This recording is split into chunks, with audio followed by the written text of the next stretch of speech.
I hold that the perfection of form and beauty is contained in simplicity and natural truth, not in ornament or excess. The artist's task is not to correct nature, but to understand it. Albrecht Dürer. The Google Pixel 8 Pro doesn't shout for attention with flashy design, but thanks to that visor, it's definitely distinct. It's not harboring over-the-top specs. It's probably the most underpowered flagship in its class. Instead, it leans into a quiet confidence, letting function, form, and thoughtful AI integration collectively and collaboratively produce a compelling package. Google has sculpted something beautiful, regardless of the lack of total perfection.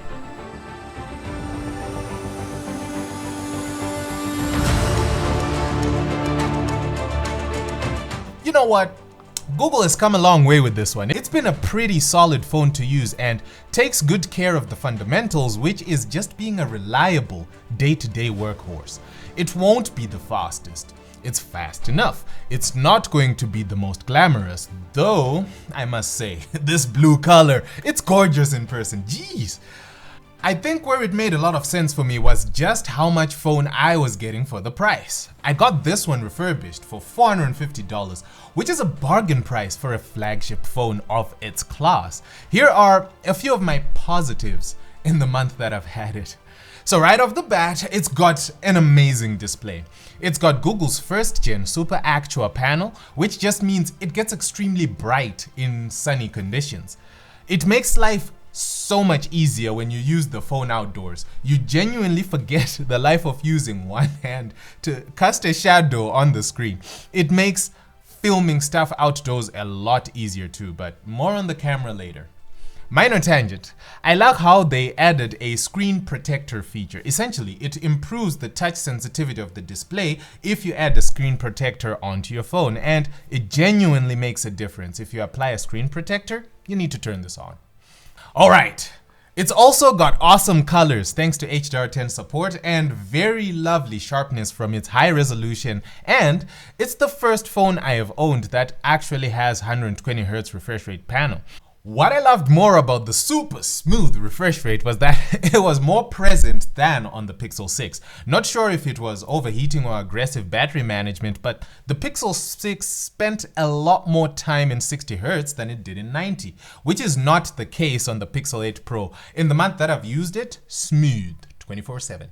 Google doesn't give you a lot of control over how smooth your display animations are. In fact, they don't give you any control at all outside of turning the smooth display option on or off. You can't permanently lock the display on a specific refresh rate, probably to manage thermals or battery drain or both. Speaking of battery drain, the Pixel 8 Pro's battery life was average. In my endurance test, which is an hour each of gaming, video recording, and video streaming, the Pixel 8 Pro managed to end the test with 57% battery remaining. It's not a bad effort in my mixed use case. I could probably go through the day and end up with about 30% left. But big disclaimer though, since this is a refurb, it's very possible that the battery in this phone is the original battery the phone got when it was made and might not have been replaced when the phone was refurbished. So the battery performance I got may be compromised by that. It's got a decent 5050 mAh battery and a couple of interesting power management features. It learns your habits over time and it puts apps to sleep at times when you normally don't use them, and then gets them ready to go around the time that you normally need to use them. If you have an alarm set to wake you up in the morning, it will slow down charging to a trickle and make sure that the battery is fully charged just before your alarm rings. Only enable this one if you have reliable power, otherwise I can see many frustrated by this after load shedding has done what it does best. Charging speed is a maximum of 30 watts wired and 23 watts wireless, and brimming this battery from empty takes close to 90 minutes. I feel like I always say this, but Huawei really spoiled charging speeds for me. Everything just feels so slow in that regard. Oh, and you only get a USB-C to C cable in the box, so you will need to buy the charger head or bricks separately if you don't have one. And it has to be a power delivery standard charger too if you want to get the maximum charging speed. Whilst we're on this subject, I noticed some Apple-like behavior with chargers on Pixel devices. If you use a cable or a charging brick that does not support power delivery standards, the phone just outright rejects it. Something to keep in mind when you decide to buy a charging brick for this one. Performance has been sufficient. Not once did I actually face performance issues in my day-to-day. This particular one that I have has 12 gigs of RAM and 128 gigs of storage and is using Google's 3rd gen Tensor CPU.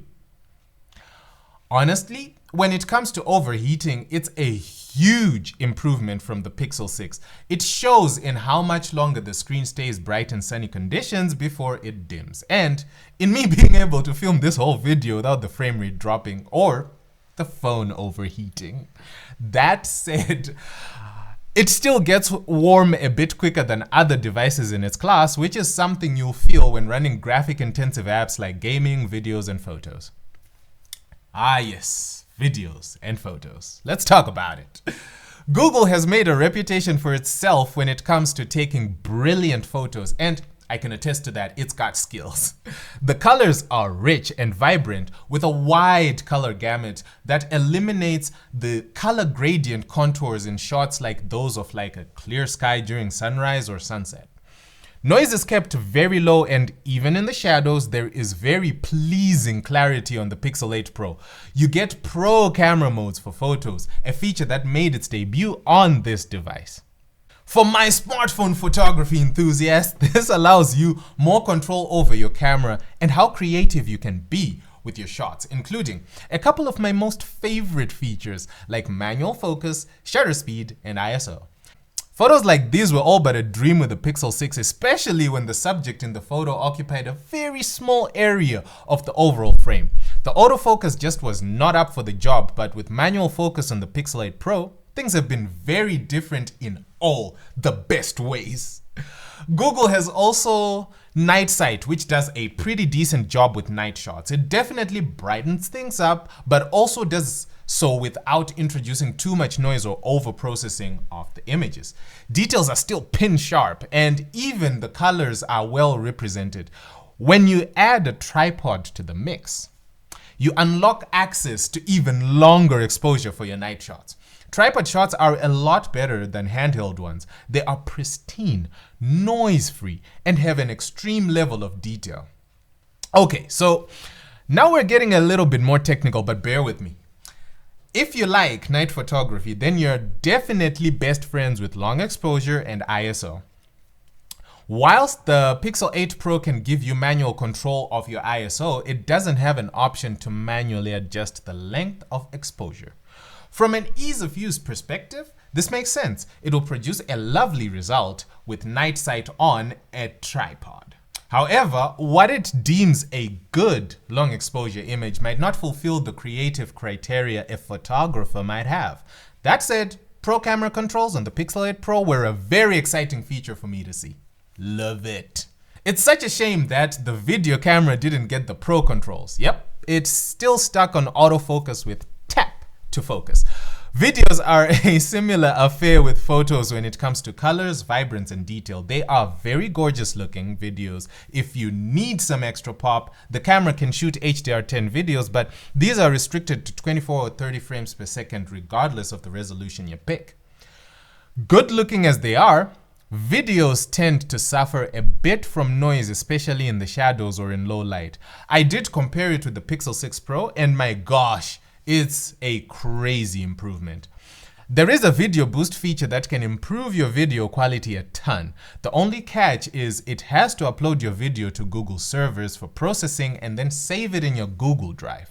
Oh, and if you choose to use Video Boost, you are restricted to only 30 frames per second. You lose access to HDR. Video stabilization is turned off, and so is macro focus, and you also lose speech enhancement if you ever used any of these options.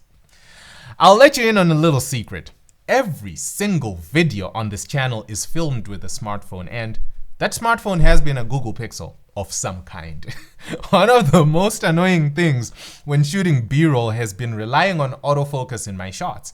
In short, it's just been hard work. But coincidentally, I bumped into this Blackmagic camera app whilst I was working on this video, and this app is a godsend. I'll probably work on a separate video on that, but it pretty much gives you all the manual controls you could ever need. Dare I say, it's got a bit too many controls, which might overwhelm some of you, but the creative opportunities it opens up with the Pixel's camera are glorious. There are also a few features buried in the Pixel 8 Pro that I found interesting. Bedtime activity does the usual shenanigans of restricting notifications to specific calls and texts that you allow to disturb your slumber. Added to that is a sleep monitoring section that takes a look at some bedtime activities like how long you were snoring and coughing. This feature is still experimental, so you'll need to sign up as a beta tester to access it. There is also a feature that I last saw on a Huawei Mate 40 Pro called Heads Up. This one just sends you a notification to check your surroundings if it detects that you're mashing the screen whilst walking. You don't want to fall in a bottomless pit distracted by some TikToks now, do ya? Oh, and the haptics are very nice. Big improvement from the already decent haptics on the Pixel 6. And it has a thermometer next to the flash, which I guess has some niche use cases like, I don't know, searching for superheated steam leaks in a thermal power station boiler. Random, I know. Also, it supports car crash detection, which in the event of a car crash, it will ask you if you're okay and give you a 60-second timer.